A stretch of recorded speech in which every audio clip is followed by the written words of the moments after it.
నమస్తే మిత్రులారా, నేను మీ శ్రీనివాస్ చౌహాన్ అడ్వకేట్. మిత్రులారా, ఏదైనా ఒక కేసులో కేసు వేసిన వ్యక్తి కానీ లేకపోతే ఎవరి మీదైనా కేసు వేసినప్పుడు ఆ వ్యక్తి కానీ చనిపోతే వారి వారసులను చేర్చవచ్చా? ఇది అన్ని కేసులలో సాధ్యమవుతుందా?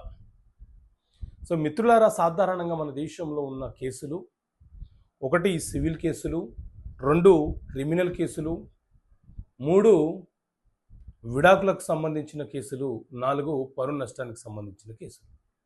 అయితే ఏదైనా ఒక సివిల్ దావా ఫైల్ చేసినప్పుడు, ఒక సివిల్ కేసు వేసినప్పుడు, కేసు వేసిన పిటిషనర్ కానీ ప్లెంటిఫ్ కానీ లేదా ఎవరి మీదైతే కేసు వేసామో ఆ డిఫెండెంట్ కానీ చనిపోతే వారి యొక్క వారసులు ఎవరైతే ఉన్నారో వారు 30 రోజుల లోపు ఆ కేసులో భాగస్థులు కావచ్చు. ఆ కేసును ముందుకు ప్రొసీడింగ్ చేయించుకునే హక్కు వాళ్ళకు ఉంటుంది.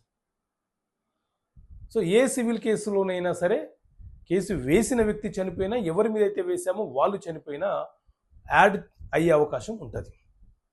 అదే క్రిమినల్ కేసులో అక్యూజ్డ్ చనిపోతే, ఎవరి మీద అయితే ఇది కేసు ఫైల్ చేశామో ఆ వ్యక్తి కనుక మరణిస్తే అక్కడితో ఆ కేసు ముగుస్తుంది.